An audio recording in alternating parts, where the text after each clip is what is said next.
What's up, guys? How you feel today? Good? Good, thank you, Brandon. Love it. It's important to know. It's always the fighters, right? But no, you are important too. I think you might be the only fighter to think that, so I appreciate it. That's true. How are we feeling about this one, right? This has been a long journey with Deiveson. 4 fights now. Curious, what's the biggest difference between the first time and this time? Damn, the biggest difference. I said this before, brother. I think the essence of the fight is the same. Deiveson Figueiredo is the same huge guy for the division with a lot of power in the right hand, trying to be a bully. Brandon Moreno is the same guy with the amazing cardio, with the speed, with the volume of punches. I think we can't change that. But talking about me, I was very focused in the technical part, in the game plan, be a smart man. I'm really good doing this sport, but I'm an asshole sometimes. I just want to throw punches and I just want to go forward. And I have a lot of people around me telling me like I'm smart and I can use my brain sometimes. So that's the goal for this one. That's the goal for me. And last fight against Deiveson Figueiredo, he surprised me a little bit with the game plan, and that's what's perfect. I'm still thinking I won the fight, but when you are in the middle of that close fight, you can understand the point of the judges, right? Like why he gave the fight to Deiveson in that moment. So it is what it is. I passed the page, and I'm ready for this one. I'm very excited. There's too much on the line, but at the same time, I'm trying to don't think too much about it because it's a lot of pressure, man. It's it's the belt, it's the rivalry, it's to be in a different country, be in his country. So it's too much on the line. I'm just trying to get fun right now, man. You mentioned the judging and you mentioned being in his country. I'm curious, is there part of you that thinks, man, I got to get a finish here because if it goes to the decision, they might just swing his way? I don't even think about it, man. I don't know. I mean, I understand the point, but man, I fought in Brazil, in Brasilia, 2 years ago in 2020, and was a close fight too.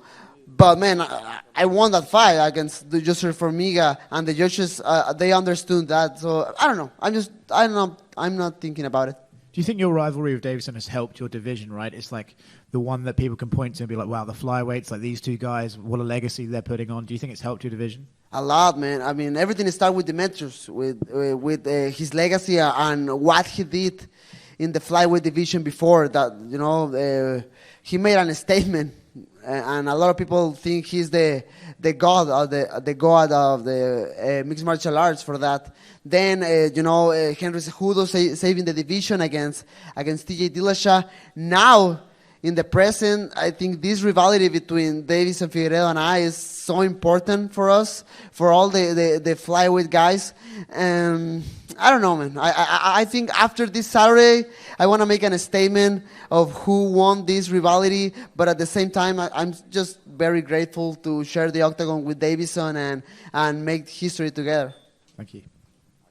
You're so familiar with him. You've had so many fights. Does the game plan change up for this round? I mean, did you learn something new? Do you have extra wrinkles that you want to bring into it? Or did you just go in there worrying about yourself and how you feel in there? Man, I have flying numbers. I have flying triangles. I have everything. I have a lot of secrets. Yeah, I mean, obviously, again, you can't change too much of a few things, right? The only thing I can do for this one is use a little bit more my brain because I was kind of emotional in my last fight against Deiveson in Anaheim last year. So I was very focused in the game plan. I was very focused to fix a few mistakes I did in my last fight against him. And that's it, man. At the end, if something bad happened in the middle of the fight, the same crazy little Mexican, it's going to the war again. So that's it. And you mentioned, fighting in another country. Have you visualized what it's going to be like walking into the arena that night, hearing the cheers for them and all the chants that they're going to be saying against you? Have you visualized that, and what do you expect when you walk out there on fight night? Yes, man, 100%. I understand all the how can I say, all the crowd maybe against me. You never know, because I said this before, and I feel it the last November when I came here for the little media tour. Man, the treatment of the Brazilian people with me and my team was amazing. Everybody was so kind. Everybody was so humble. The interaction with the Brazilian people was amazing. So I can visualize this, like maybe at first starting the fight or walking to the octagon, maybe the people will be a little bit aggressive with us, with me especially, obviously. But with the pass of the rounds, with the pass of the minutes of the fight, the people will see all my hard work, and the people will understand I'm just a little kid trying to put food on the table for my kids and my family. So that's it. And last thing for me, if you're victorious at the end of the night and you get your hands raised, what's it going to mean for you to have that belt on your shoulder at the end of the night? Man, I don't care the belt, man. I mean, that will mean to me I can go back with my daughters and my family. Obviously, this thing is part of my legacy, and this thing means a lot to me, of course. But it's just about the future of my family. Every single step I go forward, every single victory, that means to me I can put a better future for my daughter. So that's it, man. That's it. I mean, the bell is something nice I can put in my house, and that's it. But I don't care. Brandon, it's a big fight. It's an important fight for the division. But how confident are you that Deiveson Figueiredo is going to make weight on Friday and that you're actually fighting him on Saturday? Man, I think poor guy. I think his weight is always a question, right? But man, I stopped to take care about it, because he, at least against me, he always made weight before. So I don't know. I think I'm just trying to don't think about it. When I fought against Kai France, he looks huge, man. He is so huge, and but last November when I came here with him, he looks better. So I don't know. I'm not putting too much attention on that. The UFC has Alexandre Pantoja as a backup plan. Does that make you feel like more relaxed, that if something happens to Deiveson, at least you're gonna fight, you're gonna have the chance to get paid and win the undisputed title? For sure. I mean, I know I'm gonna fight this Saturday, 100%. I don't care. I mean, my goal. I'm talking about history and importance. I want to finish this with Figueiredo. I mean, I want to finish this with Figueiredo this Saturday, and then start to watch Pantoja, Nicolau, Manel Cave, and all the other names. You understand? So that's important for me, but for sure I'm fighting this Saturday. Do you think that getting a finish Saturday ends once for all this rivalry, or do you think one day eventually you're going to fight him a fifth time? Man, the last dance, man. My plan is to make a statement in this one. My plan is to just finish Deiveson Figueiredo. I did it before, and I know, I feel it. I can do it again. I will, and that's it. So it's funny because I understand the people maybe when the rumor start to come. The people was saying like, against these guys. I understand the point, but at the same time, the people they also understand. Deiveson and we make fireworks inside of the octagon. So the people, the fight will be awesome. I promise. But that's it. I don't want to see this guy again. Right now I'm so happy. I'm excited. I'm ready to fight, but I don't want to see this guy again. Do you feel you've mentioned in the past that Deiveson is a weird guy, like he's acting different depending on when you meet him? Do you feel that maybe the Brazilian fans are going to cheer for you like they did for Ronda Rousey against Beto Correia, or do you expect to be a hostile environment when you enter the arena on Saturday? Man, I don't know. I don't know, to be honest. I don't know how is the relation between Deiveson Figueiredo and the Brazilian fans. And by my side, I we share a lot of similar things because at the end of the day, I'm from Latin America too. I'm Mexican, so I say this before, like some kind of ways of the interaction between us. Sometimes it's a little bit similar. So, man, again, I'm just trying to be very respectful. I'm just trying to enjoy the moment with the people. If the people is with me, I'll be very grateful and I'll be very respectful with them. If not, I understand, man. I mean, they are after like 3 years of no events in Brazil. The guy with the belt is Brazilian.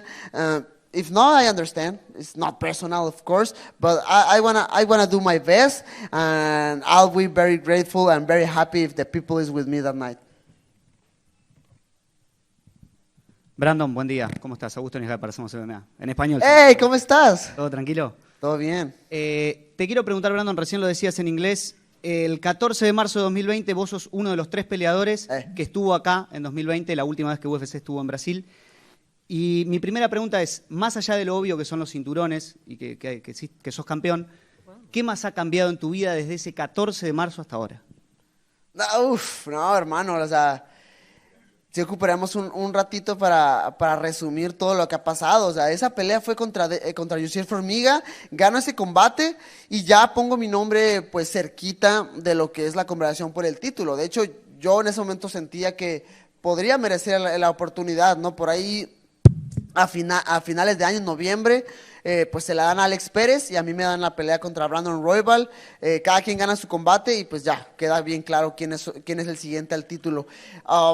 Pues nada, o sea, ¿qué más te puedo contar? Imagínate, la pelea la primera de campeonato, ahí cambia mi vida, después gano el cinturón, otra transformación completamente a lo que es Brandon Moreno, después la tercera, después recuperar el cinturón. Esto es una historia bien larga que pues la gente que me sigue sabe lo que ha pasado conmigo. Obviamente las responsabilidades, el tiempo, estar ya cada vez más ocupado con los medios, con las firmas de autógrafos y al mismo tiempo mantenerme en forma y los entrenamientos. Ha cambiado mucho, pero te mentiría si no te digo que estoy muy contento y muy agradecido con lo que la vida me ha dejado en el camino, ¿no? Y Brandon, siempre decimos, es difícil enfrentar a un rival 2 veces, 3 veces, esta es la 4ª, recién hablabas de la transformación de Brandon Moreno. ¿Qué más ha transformado Brandon Moreno para esta pelea? Pues nada, yo creo que como ser humano, he cambiado mucho, he tenido muchísimas formas de pensar y es parte, creo que un poquito de la vida, ¿no? Pues creo que todos cambiamos en ciertos puntos de nuestras vidas. Tengo 29 años, sé que soy muy joven, pero creo que ya he vivido muchas cosas que me han dado como cierta experiencia de vida para tomar ciertas decisiones. He tomado decisiones a lo largo de mi carrera que a veces, híjole, me han temblado las piernas porque no sé esa decisión a dónde me va a llevar, pero gracias a Dios, la vida, el destino, como lo quieras llamar, pues todo ha salido bien hasta el momento y pues nada, te digo, muy agradecido con todo eso.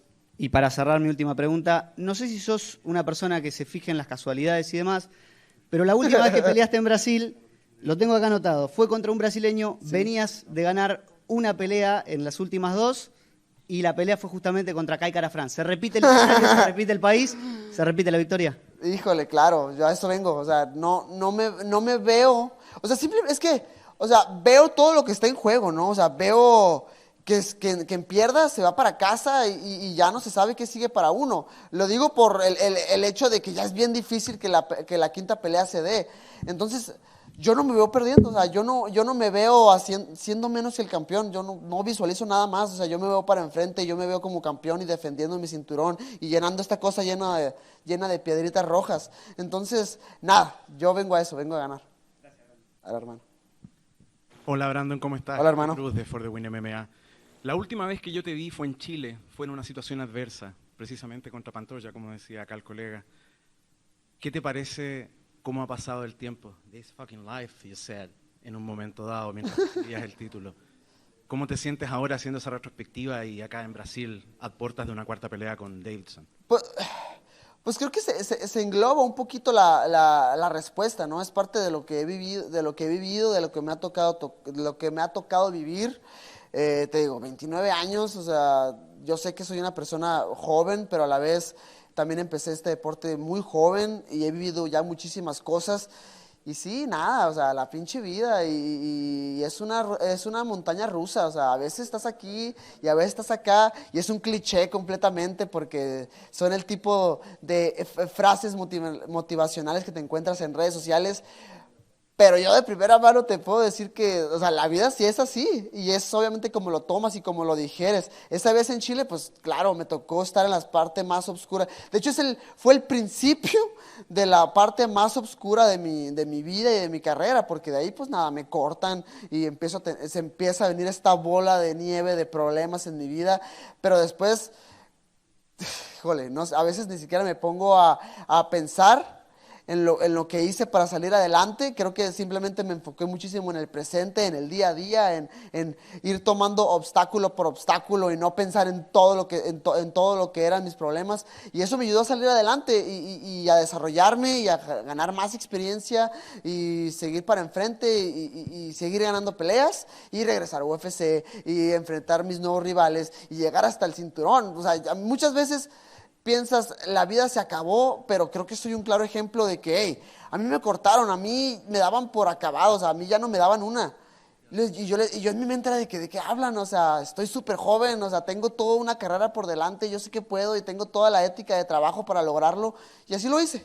O sea, y es bien fácil para mí ahorita decirte a ti esto con palabritas, ¿no? Y tú vas a decir, no, oye, pero, no sé, o sea, simplemente me enfoqué en ser disciplinado, en seguir adelante y lo logré. Sé que a lo mejor no todas las personas pueden gozar de la misma fortuna de decir eso, pero hey, sé que se puede. Definitivamente. Bueno, cuando nos caemos y llegamos al punto más bajo, nos abrimos a los cambios más profundos. Hablemos un poco de lo que es para ti este regreso a Sudamérica, considerando un poco que UFC no venía a Sudamérica antes de la pandemia. Entonces el reencuentro va a ser potentísimo, no solamente para los atletas locales, sino que para ti como gran representante latinoamericano. ¿Cómo llevas eso? ¿Cómo sientes que se viene eso para ti este fin de semana? Claro, o sea, hijo, yo veo, fíjate, un 2023 bien ocupado. O sea, porque sé que voy a ganar este sábado. O sea, no tengo otro pensamiento en mi cabeza, no tengo algún otro panorama, no tengo un plan B, tengo un plan A. Y si no, se acaba el plan A y se acaba todo. Entonces, yo siento que llevarme esta victoria, el otra vez, creo que ayer o antier platicaba con alguien de que sin darnos cuenta, bajita la mano, México está en una posición bien potente. Porque yo estoy peleando por el cinturón este sábado, voy a ganar. Próximo mes está peleando Jair Rodríguez por el campeonato interino contra Josh Emmett, sé que va a ganar. Por ahí está Alexa Grasso cerquita, por ahí está Irene Aldana cerquita. Está el Performance Institute, que creo que ya le van a dar la apertura este año, entonces no me extrañaría que por ahí septiembre UFC se le ocurra armar algo grande para Ciudad de México. Entonces Latinoamérica va a estar de fiesta este año, estoy bien seguro. La mejor de las suertes, campeón. Muchas gracias, hermano. Hola Brandon, Jennifer Panichi acá. Hola. ¿Cómo estás? Bueno, hablando de esto de que se viene un UFC México, o se está hablando de eso, ¿crees que puede ser una gran motivación estar peleando hoy acá y que México esté representando y pisando fuerte con el campeón, con el futuro campeón nuevamente? No, híjole, yo creo que desde la pelea que gané, o sea, desde la primera pelea que tuve contra Deiveson, ya el nombre de Brandon Moreno empezó a levantar muchísimo. Una vez que ganan el campeonato, fue una locura, ¿no? Fue una revolución completamente. Y ahorita más que nunca, creo que la gente nunca se bajó del barco de Brandon Moreno. Y el apoyo está al 100%. No te voy a negar que eso genera pues, una presión extra, pero creo que a este punto es evidente que vivo en presión todos los días, ¿no? Entonces ya que es algo en lo cual, quieras o no, me acostumbré a vivir y a la vez es algo muy bonito porque mucha gente se ve representado en mí de una manera increíble, ven una motivación en mí y cuando me pongo a pensar mucho en eso, como que se me pone un poquito la piel de gallina, pero a la vez trato de utilizarlo de nuevo como una motivación extra. Y este sábado va a ser una locura. Sé que gente viene inclusive para acá a Brasil a echarme porras. Obviamente a lo mejor pues, no vamos a ser la mayoría dentro del público, pero sin duda voy a sentir el calor y esa vibra mexicana y esa vibra latina, como lo comentaba, porque al final del día pues, somos Latinoamérica. Muchas gracias, Brandon. Nada.